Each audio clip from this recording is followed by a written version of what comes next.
Welcome to the Rusted Garden Homestead. Food is getting expensive, and I know it's impacting a lot of us. I wanted to do a video series that kind of took the mystery out of gardening. This is overwhelming if you're just getting started, and just show you, really, you only need a little bit of space. You can get growing right now, and I want to talk about the crops that are wonderful to plant now. It'll be beans as one of them. We can also do squash, zucchini. But I want to show you my garden real quick and then show you the space that I think you could start now and bring some food to your table, and it's really, really inexpensive. And I'm going to do this on a budget. So all out here are potatoes and different things. Just ignore this for now. This is something that you can grow into. You don't have to start a garden and have it this size. In my garden, I have teaching areas so people can pick what they need. These are containers. But I want to start right here. So in this little space here, this is about 2 feet, maybe by 5 or 6 feet, I grew a bunch of peas. It's too late for peas, they're cool weather crops. We're going to focus on the warm weather crops. Right back in there, I have some tomatoes growing. We're not going to worry about that. You can start with something like this. I'm going to clean up this area. We're going to plant green beans in there. We're going to plant some squash, and we're going to plant a cherry tomato plant. These are all things that can go in now.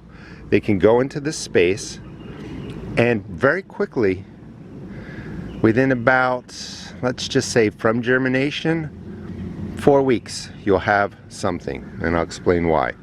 This is about 2 or 3 feet wide. Just remove any grass. We'll mound this up a little bit. We'll do it on a budget, and then I'll talk about things that you can add if you have a little bit more money. This is all going to be done by seed. Small strip right here. You can put this anywhere in your yard. First thing, you want at least 8 hours of sun coming down here. You might be able to get by with less. A little more is better, but 8 hours is perfect. So you want 8 hours of direct sun hitting this.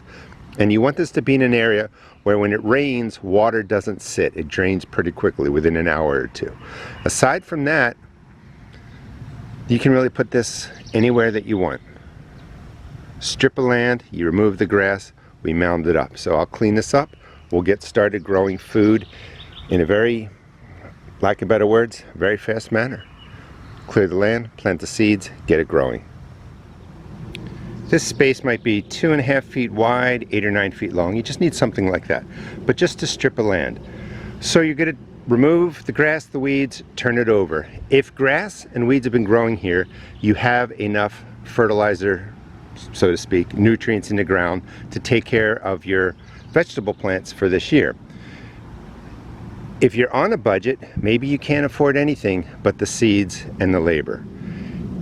If you could, we would put down some organic granular fertilizer, and we put down some compost, but you don't need that now. You can build this up later, so we'll skip that step. We're going to turn it over just like this. You want to get the shovel down really far, and the whole idea is really that you're just loosening up the soil, and then I'm going to break this up by hand, kind of mound it up. What's really cool is I had some potatoes I didn't harvest last year, so they grew over the spring, and I was able to pull out a handful of potatoes out of here. With the squash, green beans, and cherry tomatoes, you're not going to be able to replace, all the food you have to buy, but it'll be a great supplement to the cost of having to buy groceries that are now more expensive. And you can do, green beans and tomato kind of stewed together. You can do a stir fry of eggplant, green beans, and tomatoes. It's delicious. You can throw in the cherry tomatoes into salads. So the whole idea is to add to what food's available to you at a lower price. So let me set this up. Oh, one more thing. So this soil's been, kind of set up over the years, so it looks nice and dark. We're also going to use grass clippings or leaves or something to mulch them. So maybe, and this is what it'll look like when you're done, maybe your soil is more clay. It looks like something like this. But if we mulch over it, we're going to keep the moisture in. The plants are going to thrive, and it really doesn't matter how well developed the soil is, at this point. But we'll be talking about mulching too. You are going to need a water-soluble fertilizer. That's a fertilizer you mix into water, usually 1 tablespoon into a gallon. You're going to hear a lot about organic gardening. Don't use chemical fertilizers. First thing is, everything is a chemical fertilizer. Just because it's organic doesn't mean it's not a chemical. People are talking more about a product like Miracle Grow, where people actually have to process the fertilizer into a form that can be used for fertilizer. A lot of people don't like Miracle Grow. If you don't want to use Miracle Grow, there's Plant Expert, Vigoro, any water-soluble fertilizer. I also use fish emulsion. That's organic. You mix that into a gallon of water. However, fish emulsion is kind of expensive. So the chemical types made by people are the cheapest. One box will last you easily 3 or 4 years, especially with a space like this. At the end, after we plant the seeds, I'll show you how to use that fertilizer. You can also check out my YouTube channel. I have about 2,000 videos if you want to learn more about creating your own container mix, soil mix on a budget so that you can amend up the soil. But for now, I'm just giving you the basics. I'm going to grow Kentucky Wonder pole beans. They need something to climb up. This is a tree that died, so I put that into there. That'll be perfect. Or you can put in any kind of poles, branches, whatever you want. But you need something like that for the pole beans to trellis. They're going to get really tall. When you get above the trellis, you just bend them down and you just guide them downward. We're going to put in probably 4 to 8 bean plants, bean seeds right into that space. Right in here, we're going to put our cherry tomato right where the potato is. And I'm going to use a Matt's Wild Cherry. We're going to put in 3 tomato seeds because we don't want to wait around for something to germinate when we're in a rush to get food. We're going to thin it down to 1. And then we're going to put in, right at that potato also, 3 Black Beauty zucchini plants, and we're going to thin it down to 1 plant. This is enough room to get all 3 of those plants in. At the end of the video, we'll walk through my garden. I'll show you some of the plants that are already growing. But after germination, after they break the surface, really in about 4 weeks, you're going to be able to probably get some zucchini. That's because it's summer. Soil temperatures are really warm. The outside temperatures are really warm. All these plants are going to take off. So you did not miss planting time. And in fact, we can keep planting through July, August, into September and October. And if you want to subscribe and follow me, I'll show you how to do that.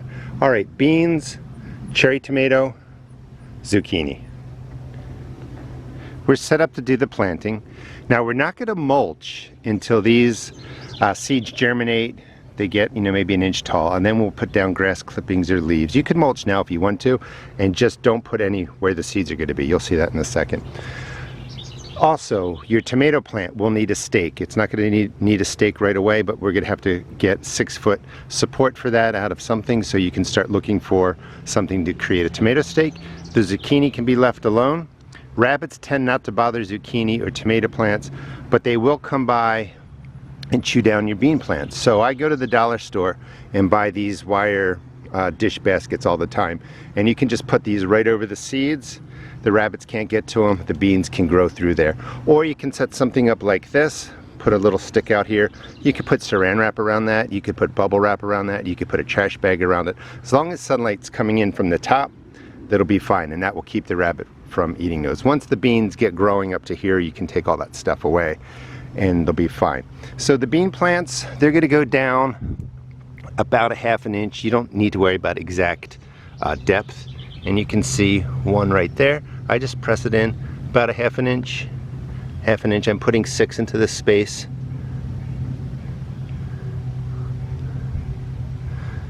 And now we have our beans set up. And the reason I picked beans, cherry tomatoes grow more quickly than your indeterminate type, which are like your baseball size slicing tomatoes, all that. You could try that, but cherry tomatoes grow really quickly, is because I think they have good nutritional value. About 1/4 inch. That one went a little bit deeper, and that was 3 little specks. Tomato seeds are small, and then just cover them over. I think these crops have better nutritional value and more versatile for making side dishes for dinners. Cucumbers grow really quickly, but as much as I love them, they just don't pack a lot of nutritional value, and you can't really use them as often for dinner sides or something like that. Zucchinis, 3 seeds, about 1/2 inch deep. And that's pretty much all you have to do. You're going to have extra seeds. Seeds will last 3, 4, 5, 6 years. Put them in a Ziploc bag, keep them in your house, and you only have to spend the money once this year, and you're going to have plenty of seeds for years to come. So we're going to water these in next. So watering, because it's the summer, because this will dry out quickly, with or without mulch. Your seedlings need a lot of care, so you really want to water these every other day. Just, soak the soil so the top inch or two, is moist, and do that every other day till they germinate, they get established, and then you can kind of cut back on watering. We'll talk more about that. But if you're in doubt, give them a little more water. You don't want them to dry. You don't want the seedlings to kind of dry out. You want them to thrive. All right, so let's set this up for a feeding of the water-soluble fertilizer. Now, in theory, just some information, beans fix their own nitrogen out of the atmosphere, so they don't need as much fertilizer, but sometimes that process doesn't work perfectly, so we're going to just feed everything. They don't need the water-soluble fertilizer really at planting, they just need water. They live off of their seed coat, so maybe 2 weeks, 3 weeks later, we'll give them their first drink of fertilizer, but I'm going to fertilize them now just so you can see how to do that. So in theory, it would just be water today, but I wanted to just explain to you how much fertilizer to pour onto each plant. This series is about showing you how to start a garden in the quickest way and spend the least amount of money. You can again watch my videos, see how you might fix the soil up more, different things you can add, but this definitely works. So at this point, you'd want to water it in. So let's pretend I just have water in here now. A big soaking every other day. You're going to just soak in the whole area around the seeds. Something like that. And I would do that for all the plants. Now let's just say we've already soaked this in. The tomatoes right in there have been growing for a while. So the water-soluble fertilizer, just follow the instructions, and then you would just hit the base of the plant real quick like that. That's all they really need for the water-soluble fertilizer. It's going to help them, and it really, really goes a long way. So I do recommend, getting that water-soluble fertilizer. All right, so this is pretty much set up. Please follow me. I'll show you how to take care of the space. We'll also talk about planting other vegetables. There's all kinds of different vegetables you can plant. These are some that just will grow really well if you get them into the ground middle of June. Now, if you have more of a budget and you want to buy transplants, you can grow any kind of tomato right now. You can grow any kind of pepper plant. If you are going to select peppers, I recommend getting banana peppers. They're really prolific. You'll get tons of peppers off of them. Bell peppers are delicious, but sometimes they can be a little bit finicky. All right, let me show you some of these plants that are already growing in my garden. Right in here are a couple varieties of winter squash, acorn, and butternut. Your squash plant's going to look something like this. When it's to full size, it'll have much bigger leaves. But this pretty much grew from something about this size to here in 3 weeks. So with this warm weather, once your plants germinate, they're a little bit established. With this warmth, in 3 weeks, they're just going to take off. These are my green beans. They're growing up my cattle panel right here. These self-seeded. I grew them here last year. Left pods on, the bean seeds fell to the ground, and they just came back themselves. So you're going to have a nice kind of lush growth growing up your stakes that you put out there of green beans. All right, what else? Let me show you the squash. These are summer squash. This is a scalloped type, and you can see that it's already producing. Again, the zucchini that you planted is going to take off. It's going to be pretty impressive how fast it grows. This is a yellow squash. Look at all the squash in there. That's why I selected the zucchini class. So zucchini squash, very similar. You'll get a lot of production out of them. I highly recommend, just getting started. Don't overread, don't overworry about details. Don't panic about chemical types, organic gardening. Do you have enough compost? Just get the space dug where you're getting 8 hours of sun, it drains pretty well, and get some seeds in. That's the only way to learn. Thanks for watching. Please check out my seed shop at therustedgarden.com. And don't feel like you need a massive garden to get started. You can start on a small strip of land like we did today, and I'll show you how to grow even more over the summer. Thanks for watching.